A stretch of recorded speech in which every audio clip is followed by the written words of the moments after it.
kan dulu memang udah biasa bekerja di dunia sekuler, pasti mendapatkan upah, ya.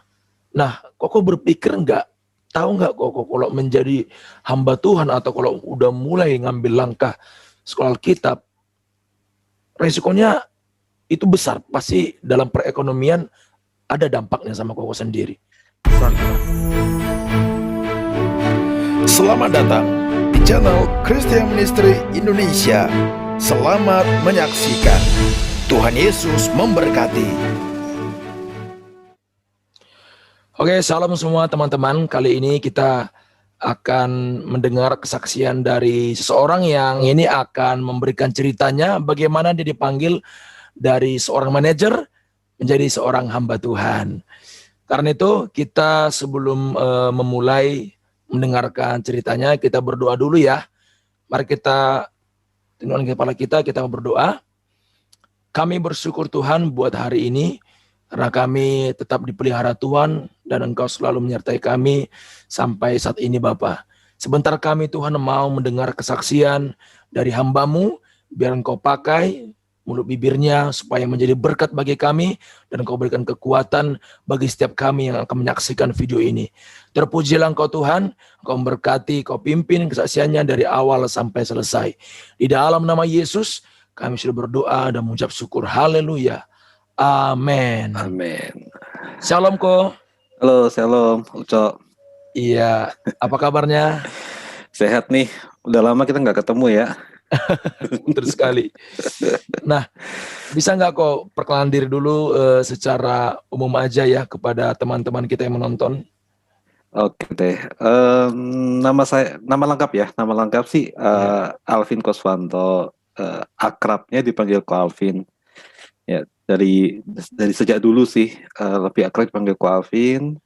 Dan sekarang saya menjadi salah satu dosen di Sekolah Tinggi Teologi di Kota Jakarta. Dan ya, puji Tuhan menjadi seorang yang dipercaya untuk memimpin sebuah prodi juga di SD tersebut. Dan apa ya semakin berjuang mengarungi kehidupan. Iya.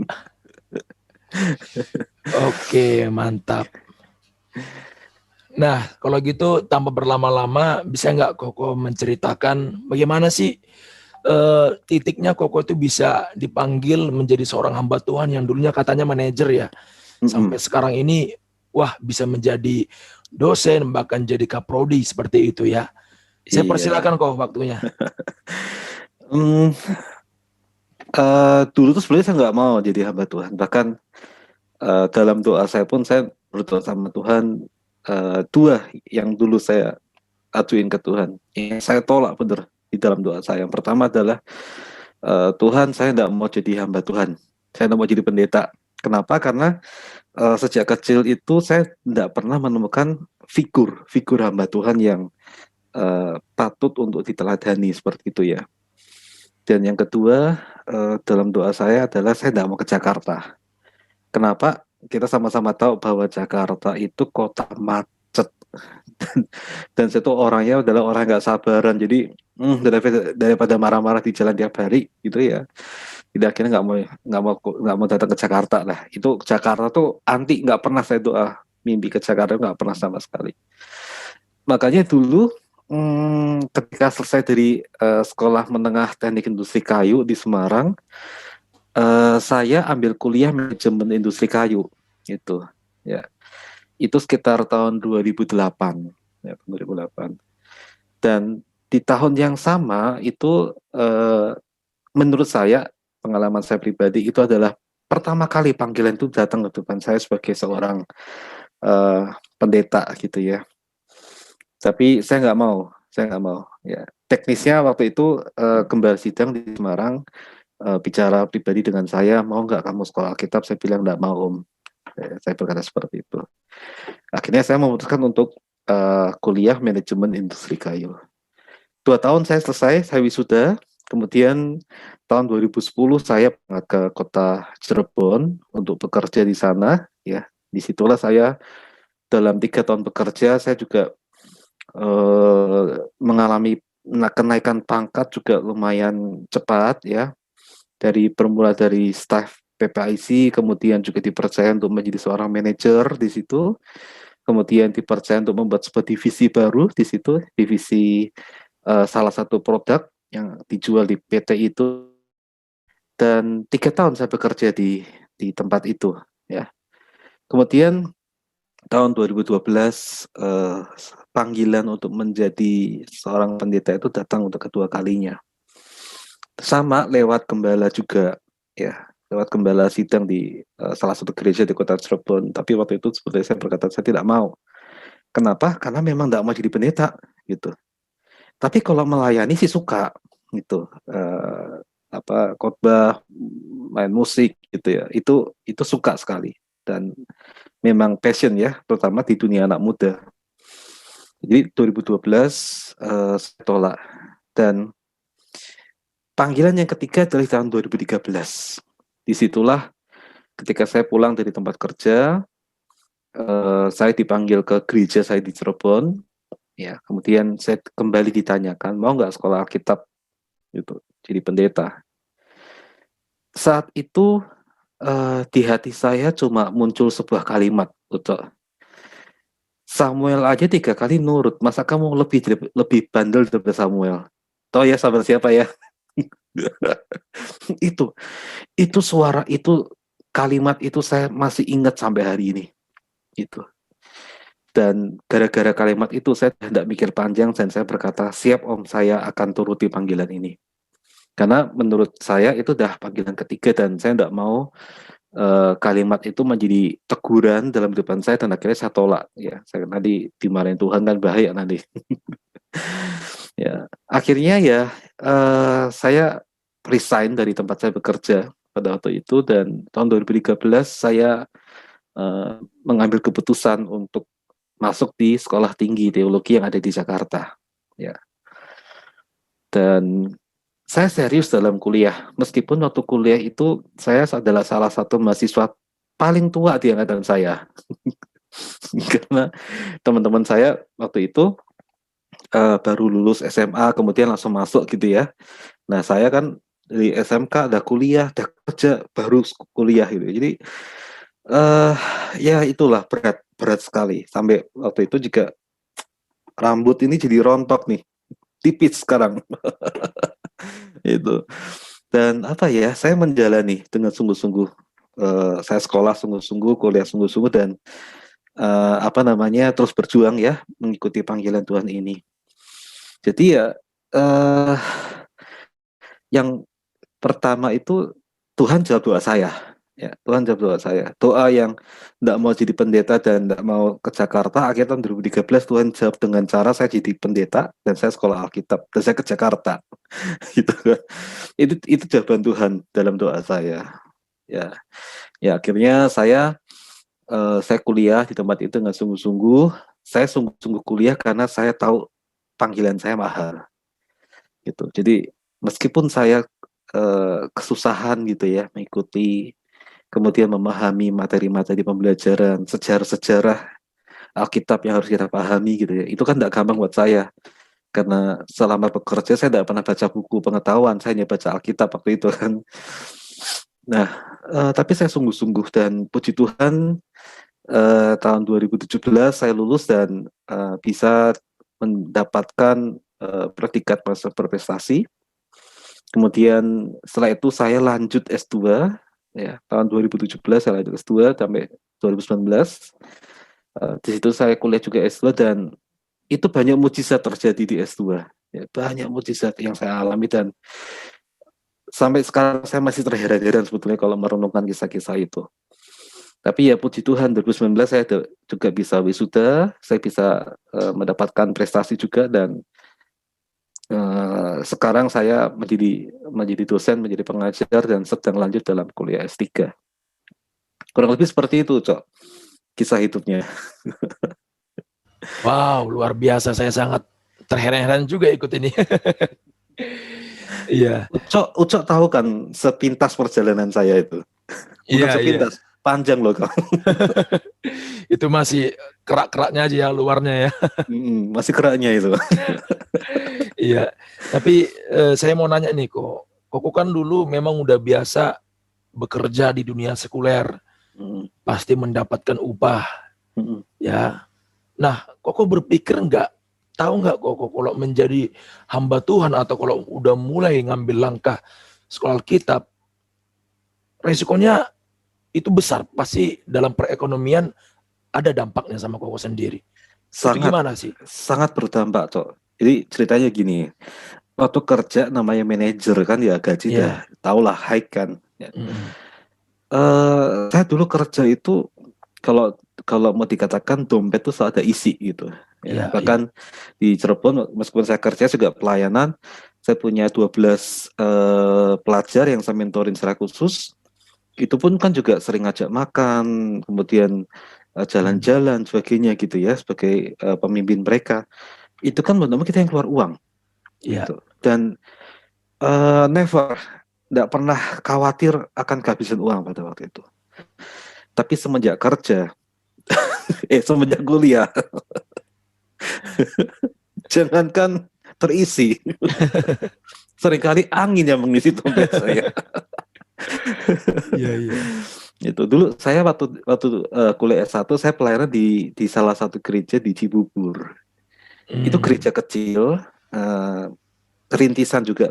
Jadi kalau mau dikatakan persembahan kasih gitu ya, itu sudah habis untuk jalan ongkos, karena saya harus berangkat naik busway.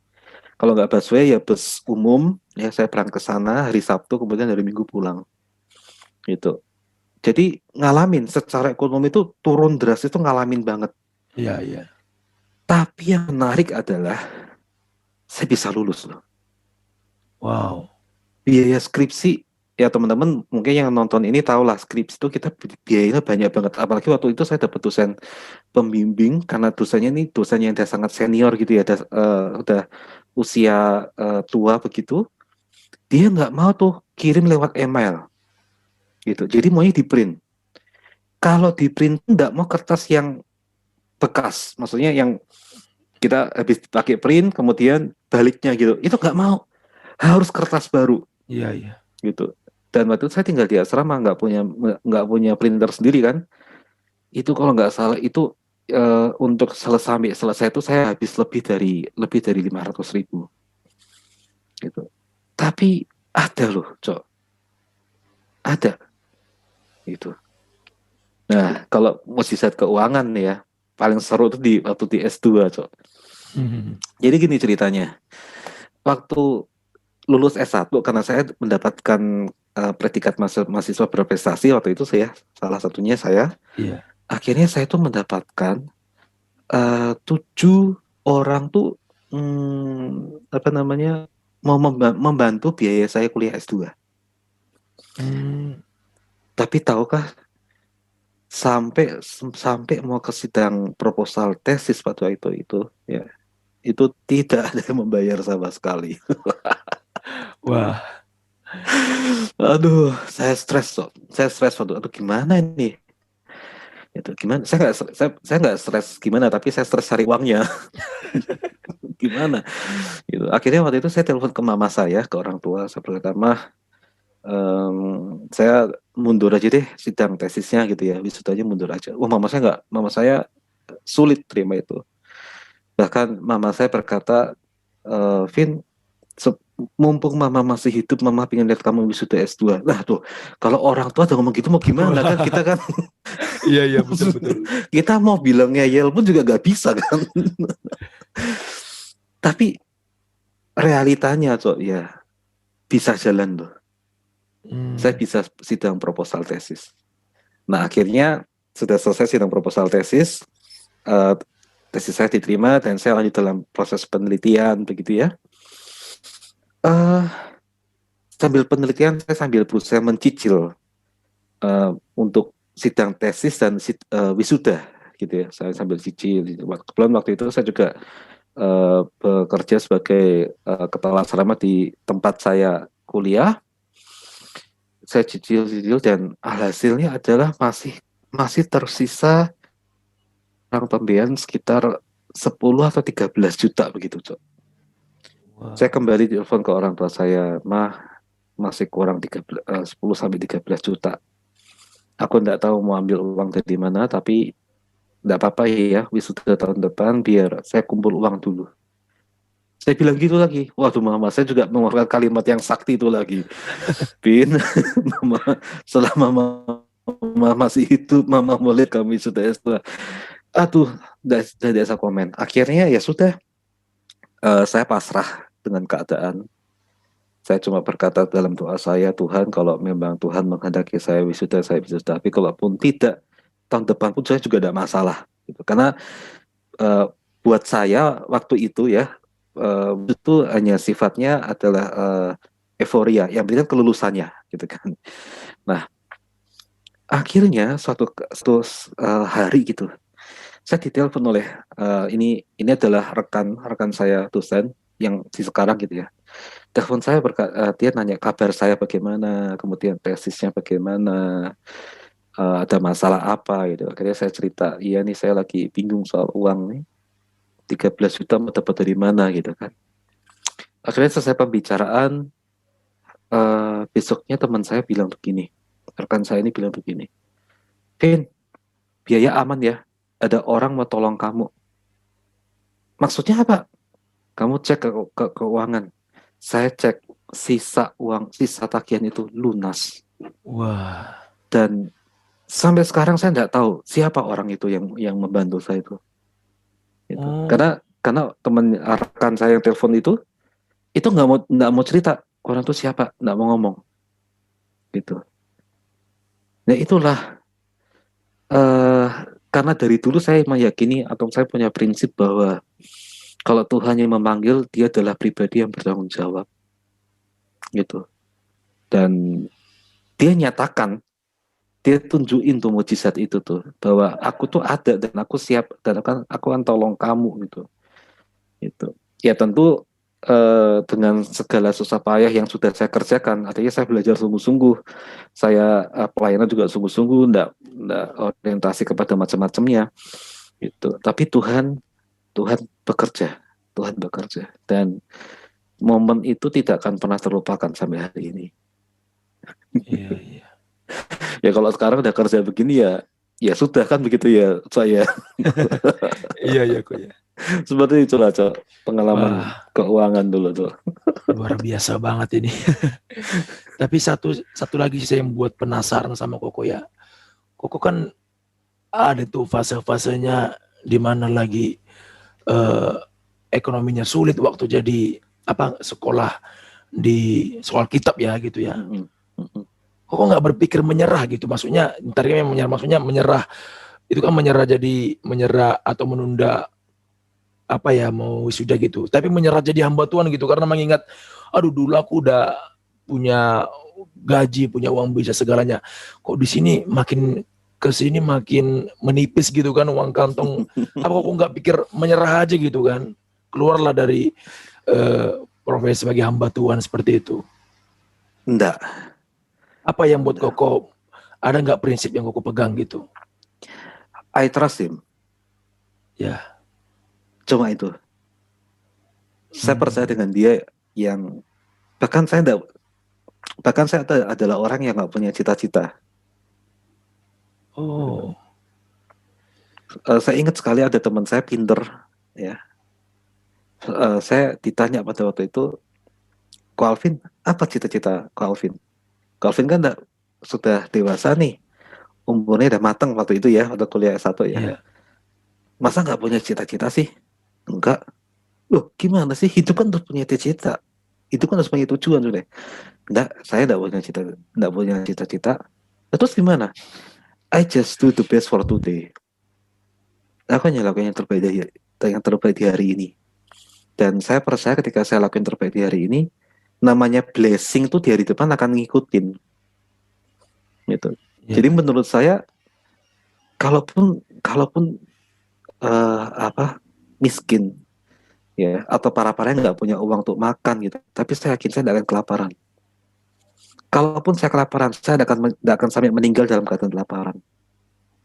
Gitu. karena karena sekarang kan bukan zaman penindasan kalau dulu zaman penjajahan ya. kalau kalau dulu kan kelaparannya beda karena penjajahan negara yang menjajah, tapi sekarang enggak. Cuma itu kenapa? Karena I trust him, saya percaya dengan dia. It just not just a belief but trust. Itu trust itu berarti saya juga mempercayakan seluruh masa depan saya dan hidup saya ke depan di dalam dia. Iya, iya. Itu prinsip yang saya miliki dan saya hidupi sampai hari ini, Cok. Itu. Iya. Nah, kalau gitu emangnya Koko berarti dulu nggak punya rencana mau menabung untuk masa depan, atau kan Koko kan udah lumayan nih, udah dewasa, mau pengen menikah lah. Pastilah, apalagi laki-laki kan haruslah punya modal. Kok nggak punya pikiran seperti itu, Kak? Punya sih, Cok. Iya. Tapi aduh, jadi buka kartu nih. Ucap berhasil buka kartu saya nih. Saya pernah nabung dan saya tetap berusaha menabung. Saya juga ada investasi kecil-kecilan gitu ya. Ini ceritanya waktu kuliah. Waktu kuliah ya? Ya, punya rencana nggak menabung gitu? Oh, enggak. Kalaupun ada uang, cepat habis. Kenapa? Karena beberapa kali teman saya waktu itu mau fotokopi nggak ada uang, saya pasti tolong. Wah. Kita dulu kan nggak ada wifi ya, Cok ya. Iya. Kuota kan, saya bantu orang beli kuota. Gitu. Jadi dari besaran kecil itu udah terbiasa nolong orang soalnya, Cok. Gitu. Iya. Sampai ya memang ini sebenarnya salah ya. Tapi ini saya hidup dengan begini. Tapi nanti kalau misalnya pun Tuhan memberkati saya dan saya bisa menikah, ini harus dirubah. Bahkan saya rela buka tabungan saya untuk menolong orang. Iya. Dan itu pernah saya lakukan. Saya pernah lakukan itu terhadap salah satu siswa itu yang terancam tidak bisa ikut UTS ya, karena belum bayar uang sekolah sama sekali. Itu. Saya tanya orang tuanya kerja apa, orang tuanya hanya jual kue di depan sekolah. Gitu. Iya. Dan hari itu dia butuh sekian juta untuk bayar uang sekolah supaya bisa ikut UTS. Saya cuma bongkar tabungan saya dan saya kasih. Dan anak itu sekarang tinggal tunggu UN. Gitu. Jadi kalau soal uang tuh terus terang enggak pernah khawatir. Gitu. Iya. Nah, yang kalau sudah begini sulitnya apa? Dapat pasangan yang mau terima apa adanya. Jadi curhat ya. Ini pasangannya harus benar-benar ini dari Tuhan. Amin, Cok. Luar biasa ya. Aduh, saya jadi sangat terinspirasi lah dari prinsip yang Koko pegang itu, trust ya, percaya gitu kan. Artinya nggak sekedar diomongan, tapi seluruh hidup kita percayakan sama Tuhan. Dan ini saya rasa sulit sebetulnya. Banyak orang yang susah atau beres dengan masalah keuangan karena ada sempat dia dalam dunia sekuler. Bahkan juga kan Tuhan Yesus bilang bahwa susah. Memang orang-orang yang sudah lama dalam dunia keuangan atau dalam dunia sekuler seperti itulah, susah sekali sangat bertobat dan bisa memberikan seluruh hidup. Bahkan Koko bilang impian, cita-cita Koko bahkan nggak ada gitu kan. Saking Kokonya itu menyerahkan hidup Koko itu semua sama Tuhan. Jangankan yang dari kerja profesional, Cok. Saya berkali-kali udah melihat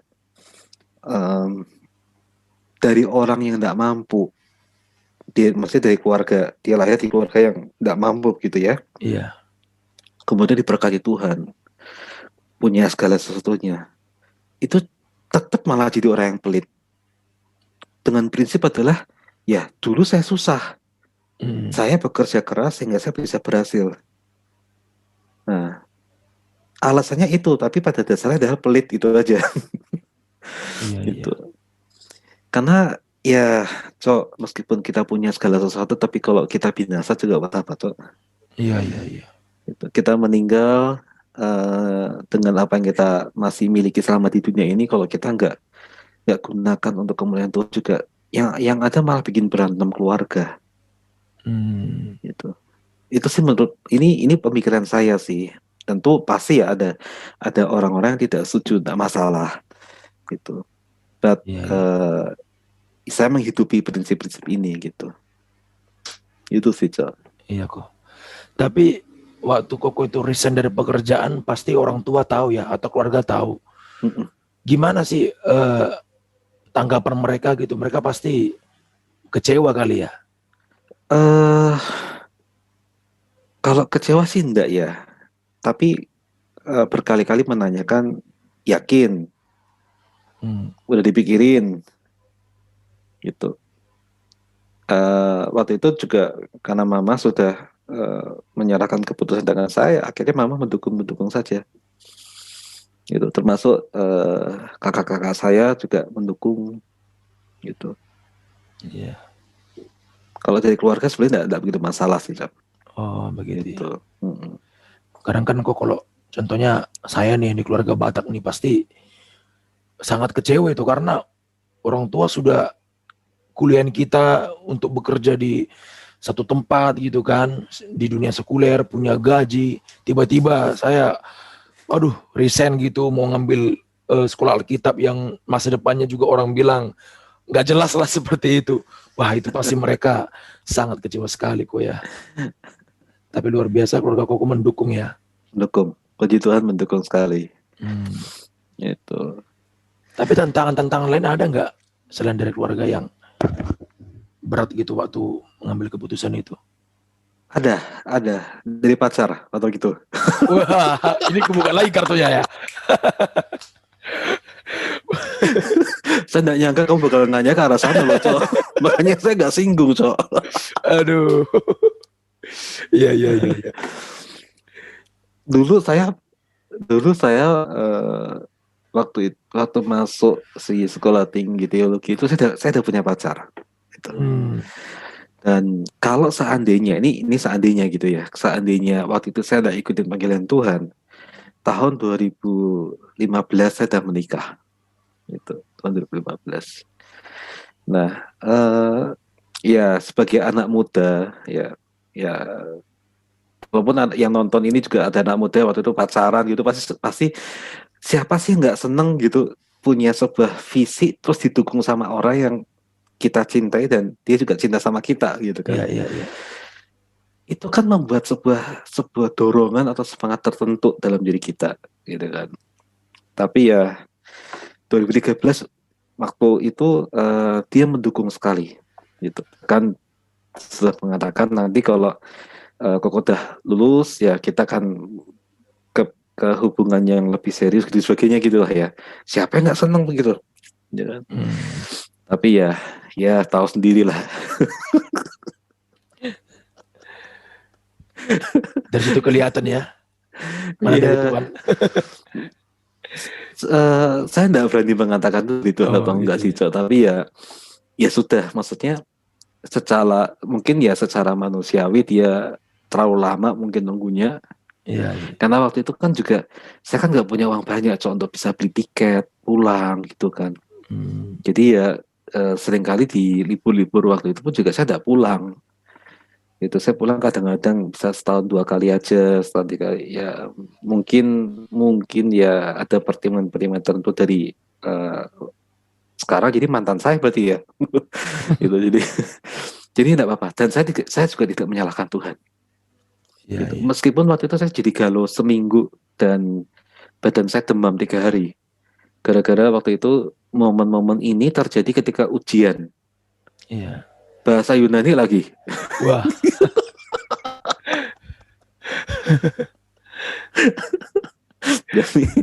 jadi ya begitulah. Tapi bener, saya tidak nyalain Tuhan. saya udah nyalain Tuhan.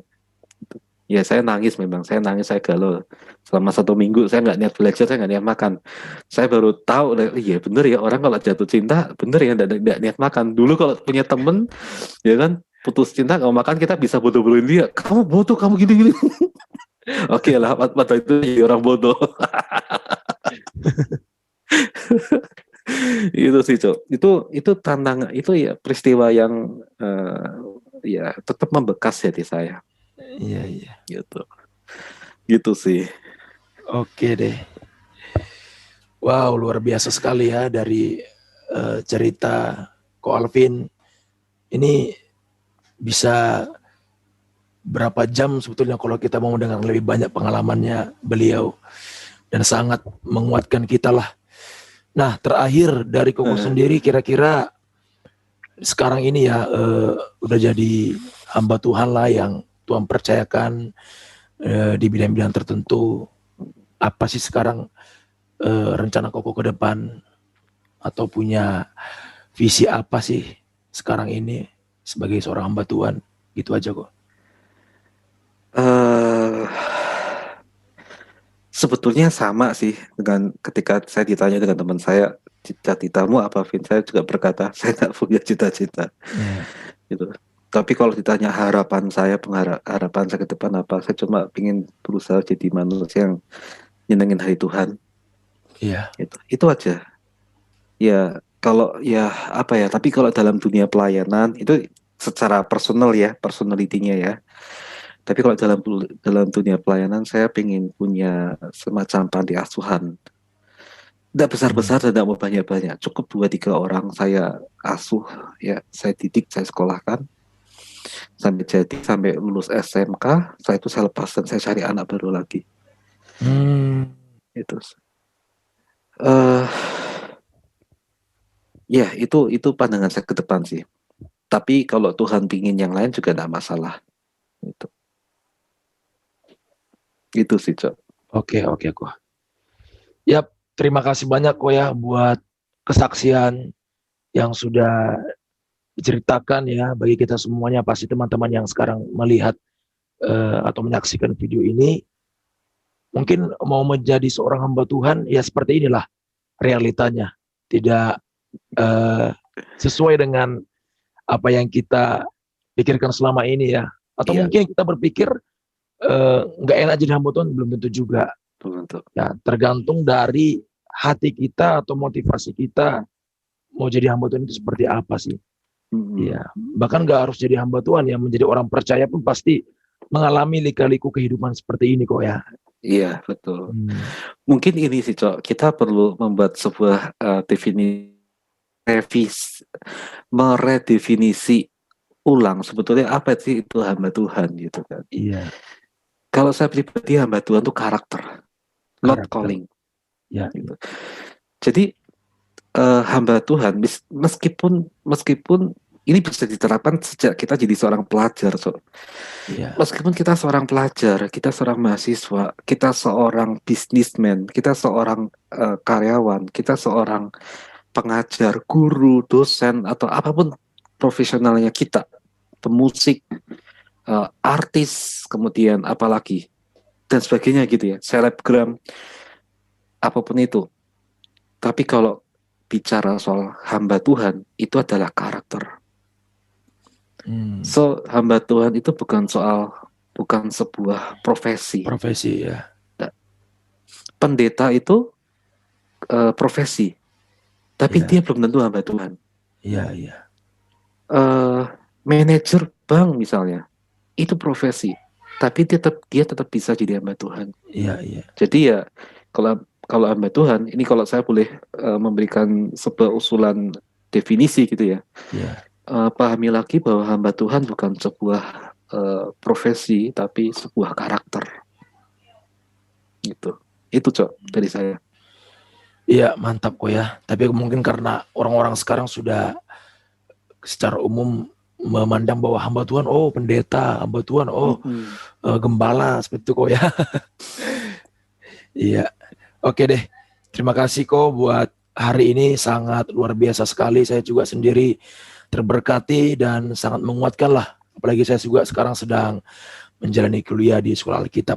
Teman-teman, terima kasih sudah menyaksikan video ini, dan jangan lupa kita selalu mengingat panggilan Tuhan dalam hidup kita sebagai apa dimanapun kita berada. Seperti Calvin bilang, kita bisa menjadi seorang hamba Tuhan. Amin. Oke, baik. Terima kasih Koya, sampai di sini Thank you. kita. Nanti kalau ada waktu saya panggil lagi kok. Siap. Oke. Tapi jangan buka-buka sisi yang lain lagi ya. Siap. Oke. Ya, terima kasih teman-teman semua. Sampai jumpa. Tuhan Yesus memberkati. Shalom. Shalom.